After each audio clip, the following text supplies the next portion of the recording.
সুপ্রিয় চাকরি প্রত্যাশী জব একাডেমিতে স্বাগতম। আমি একটা ভিত্তিক এখানে লিখে রেখেছি, এটা এক কথায় প্রকাশ আসতে পারে পরীক্ষা হলে, যখন রিটেন পরীক্ষা আসে, যে বাংলাদেশের কোন জেলাকে হিমালয়ের কন্যা বলা হয়।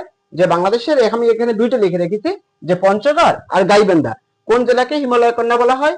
পঞ্চগড়কে হিমালয় কন্যা বলা হয়।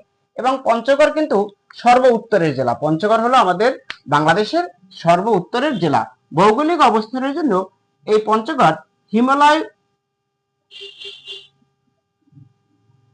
হিমালয় পর্বতের একেবারে পাদদেশে অবস্থিত। হিমালয় পর্বতের পাদদেশে অবস্থিত এবং হিমালয়ের যে হিম শীতল বায়ু প্রবাহ এই পঞ্চগড় জেলায় আসে, এই জন্য পঞ্চগড়কে হিমালয়ের কন্যা বলা হয়। এবং এই পঞ্চগড় কিন্তু আমাদের বাংলাদেশের একেবারে উত্তরের জেলা পঞ্চগড়। এটাও কিন্তু অনেক সময় পরীক্ষা আসে। এবং বাংলাদেশের কোন জেলাকে হিমালয় কন্যা বলা হয়? তাও পঞ্চগড়কে হিমালয় কন্যা বলা হয়।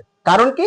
কারণ পঞ্চগড় হলো ভৌগোলিক অবস্থানের জন্য একেবারে উত্তর অঞ্চলে অবস্থিত, একটা উত্তরের জেলা এবং হিমালয়ের পাদদেশে অবস্থিত।